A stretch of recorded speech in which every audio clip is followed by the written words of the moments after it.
কাইলৈ পুনৰ ভাৰত বন্ধ ঘোষণা 12 ফেব্ৰুৱাৰী অৰ্থাৎ কাইলৈ পুনৰ ভাৰত বন্ধ ঘোষণা কৰা হৈছে। কোনে আৰু কিয় এই বন্ধ ঘোষণা কৰিছে আৰু এই বন্ধৰ সময়ছোৱাত কি বন্ধ থাকিব আৰু কি খোলা থাকিব সবিশেষ তথ্য জনাই আছো। আপুনি ভিডিঅ'টোত লাইক কৰি শ্বেয়াৰ কৰি দিয়ক। কাইলৈ পুনৰ ভাৰত বন্ধ ঘোষণা 12 ফেব্ৰুৱাৰীত দেশৰ 10টাকৈ শ্ৰমিক সংগঠনে ভাৰত বন্ধ ঘোষণা কৰিছে। এই বন্ধৰ সময়ছোৱাত কি খোলা থাকিব আৰু কি বন্ধ থাকিব চাওঁ আহক। 12 ফেব্ৰুৱাৰী অৰ্থাৎ কাইলৈ পুনৰ ভাৰত বন্ধ ঘোষণা। কাইলৈ বন্ধ ৰাখিব লাগিব সকলো ব্যৱসায়িক প্ৰতিষ্ঠানৰ উপৰিও আন কাম কাজ তথা অফিচ কাছাৰী।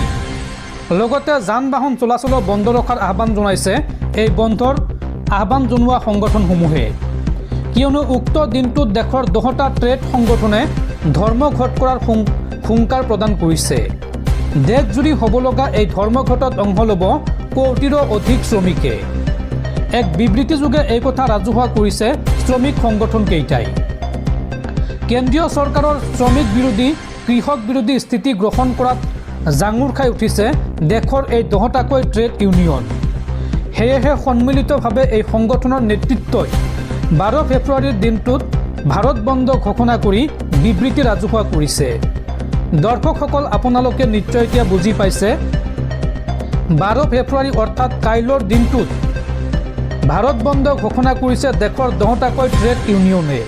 আৰু এই বন্ধৰ সময়ছোৱাত সকলো ব্যৱসায়িক প্ৰতিষ্ঠানৰ লগতে অফিচ কাছাৰী বন্ধ থাকিব বুলি বা বন্ধ ৰখাৰ আহ্বান জনাইছে এই 10টাকৈ ট্ৰেড ইউনিয়নে।